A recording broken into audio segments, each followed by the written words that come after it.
पाठ 13 मंतर।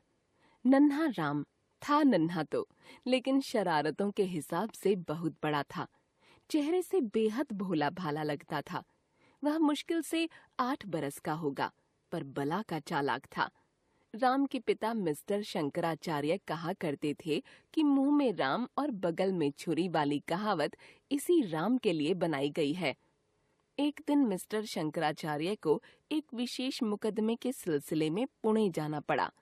उनकी बड़ी बहन वहीं रहती थीं, जो काफी दिनों से छोटे राम को देखने के लिए बेचैन थीं। इसीलिए एक पंथ दो काज के अनुसार मिस्टर शंकराचार्य अपने बेटे को भी साथ ले गए। मिस्टर शंकराचार्य कंपार्टमेंट की चौड़ी सीट पर बैठे अपने साथ वाले यात्री से अखबार मांग कर देख रहे थे। राम खिड़की में से बाहर झांक रहा था और यह सोच रहा था कि अगर हवा उसे ले उड़े तो कितना मजा आए।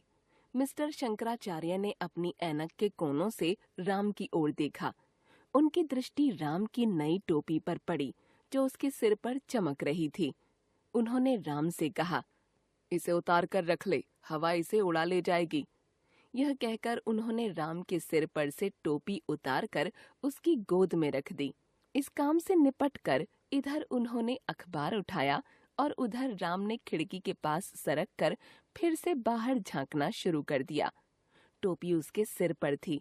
यह देख मिस्टर शंकराचार्य को सख्त गुस्सा आया।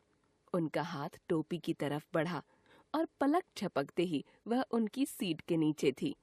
यह सब कुछ इतनी तेज से हुआ कि राम को समझने का मौका ही न मिला। मुड़कर उसने पिता की ओर देखा, पर उनके हाथ उसे खाली नजर आए। इसी परेशानी में उसने खिड़की से बाहर झांक कर देखा तो उसे रेल की पटरी पर बहुत पीछे कागज का एक टुकड़ा उड़ता दिखा। राम ने सोचा कि वह उसकी टोपी है।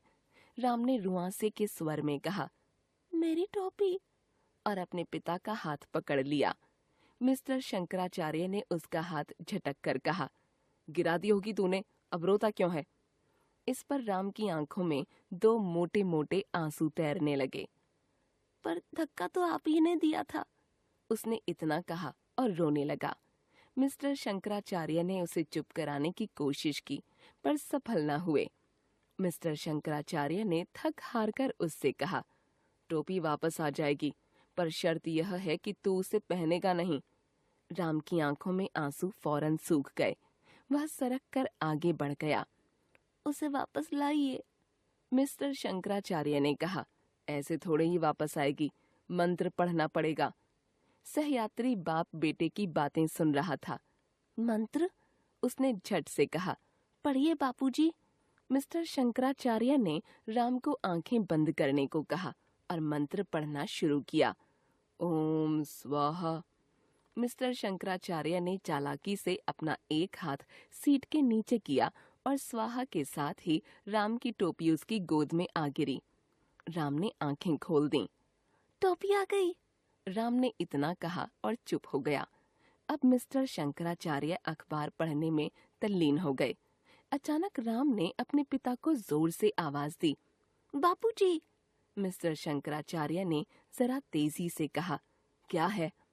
राम आगे सरक आया और कहने लगा, बापूजी, वही मंत्र पढ़िए।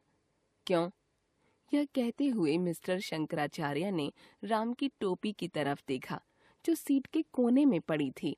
आपके कागज जो यहाँ पड़े थे, मैंने बाहर फेंक दिए। तूने वे कागज फेंक दिए जो यहाँ पड़े थे? उन्होंने अपने दाहिने हाथ से सीट की तरफ इशारा करते हुए पूछा।